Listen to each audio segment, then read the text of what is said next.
يا مساء الفل عليكم. مفيش احلى من كوبايه شاي جنب القرص على الفطار. تعالوا مع بعض هنعمل احلى طريقه قرص بالعجوه وبمقادير مظبوطه على الميزان. اول حاجه معايا كيلو دقيق، 300 جرام من الزبده، معايا 100 جرام من القشطه اللي انا استخدمتها دي قشطه وش اللبن. تمام كده. معايا معلقه كبيره من السكر، معايا معلقتين كبار من السمسم، ومعايا كيسين من الخميره. تمام كده. نص معلقه صغيره مليانه من ريحه الكحك، وربع معلقه صغيره ملح، ومعايا كوبايه لبن رايب. كل المكونات السائله انا عايزاها دافيه. تمام كده. هبتدي بقى ان انا اضيف الدقيق، كيلو دقيق، وهضيف الخميره، وهضيف السمسم والسكر والملح وريحه الكحك. تمام كده. وهقلبهم كويس جدا. لازم اقلب المكونات الجافه كويس جدا.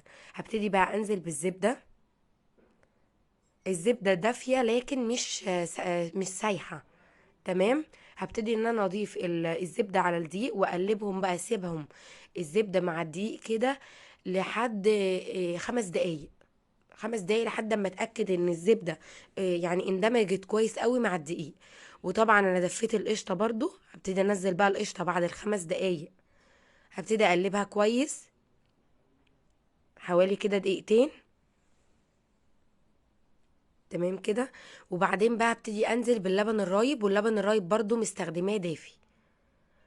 هبتدي بقى اقلب. في المرحله دي بقى وانا بضيف اللبن الرايب انا مهديه العجينه خالص. انا اصلا من اول ما اشتغلت ابتديت في القرص بعجنها وحطيت الزبده. كل الخطوات دي بعملها على سرعه هاديه جدا. في القرص ما تنفعش عليها ان انت تعلي عليها السرعه عشان ما تنشفش منك. كل ده انا اصلا ما جيتش على السرعه رقم واحد، يعني انا مثبتاها حاجه بسيطه، ان انا عايزه التقليب يكون بسيط، وان القرص تتبس كويس قوي مع الزبده. وبعدين ابتدي ان انا احط المكونات. سبتها اول مره 5 دقايق مع الزبده، تاني مره سبتها مع القشطه دقيقتين، وبعدين بالعجر باللبن الرايب لحد ما تلم معايا بالشكل ده. اهم حاجه لما اخدها واكورها ما يكونش فيها اي تشققات. دي كميه اللبن الرايب اللي اتبقت معايا.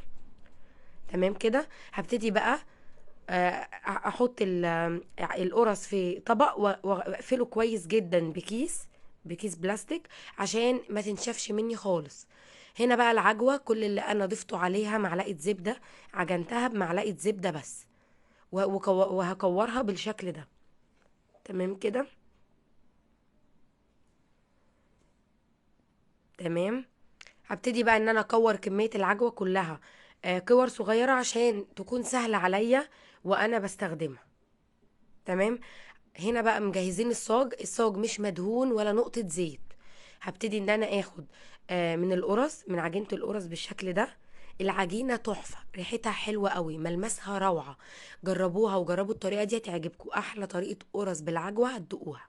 هبتدي بقى ان انا احط العجوة واكورها. شايفين ما شاء الله؟ شايفين؟ ولا مشققة ولا اي حاجة، ناعمة جدا. هبتدي بقى ان انا اضغط عليها ضغطة خفيفة هتديني الشكل ده.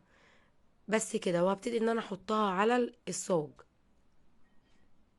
تمام كده. نعمل واحدة تانية.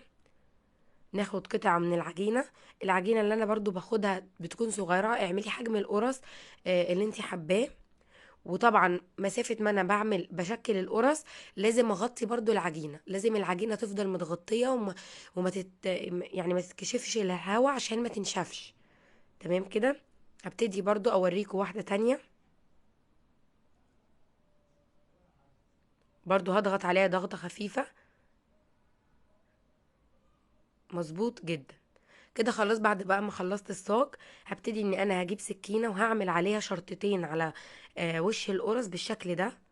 هعمل عليها شرطتين. تمام كده. وطبعا من اول ما ابتديت التشكيل انا بخلص التشكيل القرص كله، المقدار كله. بعد ما بخلصه كله ببتدي اشغل الفرن يسخن كويس جدا على درجة حرارة 200، وابتدي ان انا ادخل القرص. يعني انا بعد التشكيل كمية القرص كلها زي ما انتم ما شايفين، هبتدي بقى سخنت الفرن وفي الاخر خالص ادخلهم الفرن بعد التشكيل. انا مش هتدهني القرص خالص، مش هتحتاجي انك انت تدهنيها. انت بس بعد كميه التشكيل كلها تدخليها الفرن على درجه حراره 200 على فرن سخن. هتطلع معاكي بالجمال ده، مش قادره اقول لكم على جمالها.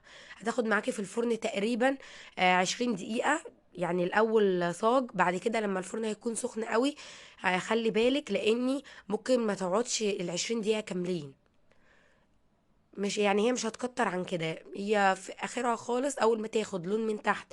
لقيتيها لو خدت الفرن بتاعك انها خدت لون من تحت حلو قوي، افتحي عليها الشوايه حاجه بسيطه قوي، تاخد لون ذهبي جميل من فوق، وهتطلع معاكم بالجمال ده. مش قادره اقول لكم على طعمها وعلى ريحتها، طعمها تحفه تحفه تحفه. جربوها وان شاء الله تعجبكم. وانتظروني ان شاء الله فيديو جديد ووصفه جديده. وباي باي.